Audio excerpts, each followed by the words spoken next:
സ്കൂളുകളിൽ ഏകീകൃത പ്രാർത്ഥന നടപ്പാക്കുന്നതിൽ പ്രാഥമിക ചർച്ചകൾ നടക്കുന്നുവെന്ന് മന്ത്രി വി ശിവൻകുട്ടി. പൊതുജനാഭിപ്രായം തേടിയിട്ട് ഫേസ്ബുക്ക് പോസ്റ്റിന് കീഴിൽ വന്ന കമന്റുകൾ 100% ഏകീകൃത പ്രാർത്ഥന വേണമെന്ന് അഭിപ്രായപ്പെട്ടു. നിരീശ്വരവാദമല്ല, എല്ലാവരുടെയും താൽപര്യം സംരക്ഷിക്കുകയാണ് ലക്ഷ്യമെന്നും മന്ത്രി പറഞ്ഞു. നമുക്കൊരു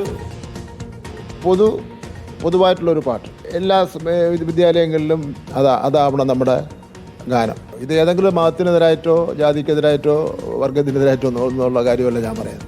കുഞ്ഞു മനസ്സിലാണല്ലോ ഇത്. എല്ലാ കാര്യങ്ങളും അവൻ്റെ മനസ്സിൽ അപ്പോൾ ഉണ്ടാവുന്നതാണ് അവൻ എപ്പോഴും ഓർമ്മിക്കപ്പെടുന്ന കാര്യം. അവരുടെ ഈ വിശ്വാസവും ഈശ്വരവിശ്വാസവും ഒക്കെ തന്നെ അങ്ങനെ തന്നെ നിന്നോട്ടെ.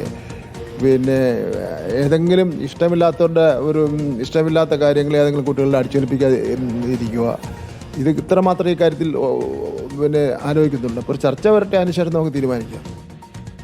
ഗോപാൽ ശീലാസനൽ നൽകും വിശദാംശങ്ങൾ. ഗോപാൽ, മന്ത്രി പറഞ്ഞ പോലെ കുഞ്ഞു മനസ്സിൽ പതിയേണ്ട കാര്യങ്ങളാണ്. അപ്പോൾ അതിൽ ഒരു പ്രത്യേകമായിട്ട് താല്പര്യങ്ങളൊന്നും ഇല്ലാതെ നിരീശ്വരവാദമല്ല എന്നെടുത്ത് പറയുന്നു. ആർക്കും അവരവരുടെ വിശ്വാസങ്ങളിൽ നിൽക്കാം, പക്ഷേ ഒപ്പം എല്ലാവരുടെയും താല്പര്യങ്ങൾ സംരക്ഷിക്കുക എന്നൊരു ലക്ഷ്യം തന്നെയാണ് ഇതിൽ മുന്നോട്ട് വെക്കുന്നതല്ലേ മന്ത്രി?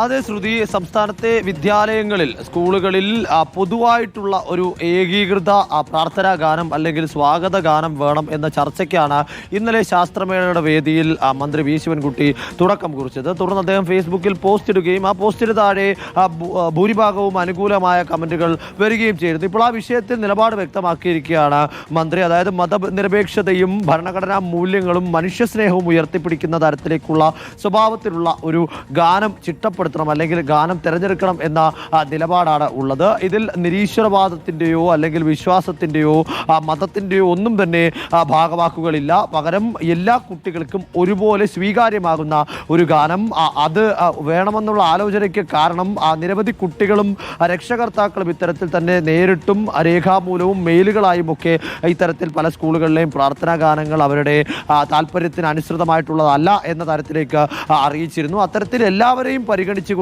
എല്ലാവർക്കും ഉതകുന്ന തരത്തിലേക്കുള്ള ഒരു ഗാനം വേണം എന്നതാണ് ഇപ്പോൾ മന്ത്രി മുന്നോട്ട് വെച്ചിരിക്കുന്ന നിർദ്ദേശം. ആദ്യഘട്ടത്തിൽ പൊതുജനാഭിപ്രായം തേടിയിരിക്കുന്നു. രണ്ടാമത് വിദ്യാർത്ഥി സംഘടനകൾ, അധ്യാപക സംഘടനകൾ, രക്ഷകർത്താക്കൾ, കുട്ടികൾ എന്നിവരടക്കമുള്ള എല്ലാ മേഖലകളിൽ നിന്നുമുള്ള അഭിപ്രായം ആരായും. ആ ആരായുന്ന അഭിപ്രായങ്ങൾ ക്രോഡീകരിച്ചതിന് ശേഷം ഇത് സാമുദായിക മതസംഘടനകൾക്ക് മുന്നിൽ ചർച്ചയ്ക്ക് വയ്ക്കും. എല്ലാവരെയും ഇത്തരത്തിൽ വിശ്വാസത്തിൽ എടുത്തുകൊണ്ട് വിവാദങ്ങൾക്ക് സ്ഥാനമില്ലാതെ വിശ്വാസങ്ങളെയോ താല്പര്യങ്ങളെയോ ദ്രോഹിക്കാതെ ഉള്ള തരത്തിലേക്കുള്ളൊരു ഇടപെടലായിരിക്കും ഇതുകൊണ്ട് ഉദ്ദേശിക്കുന്നത്. അതിന്റെ പ്രാഥമികഘട്ട ചർച്ചകൾ ആരംഭിച്ചു കഴിഞ്ഞിരിക്കുന്നു. അത് വേഗത്തിൽ തന്നെ നടപ്പാക്കണമെന്നാണ് ആലോചിക്കുന്നതെന്നും മന്ത്രി വ്യക്തമാക്കി.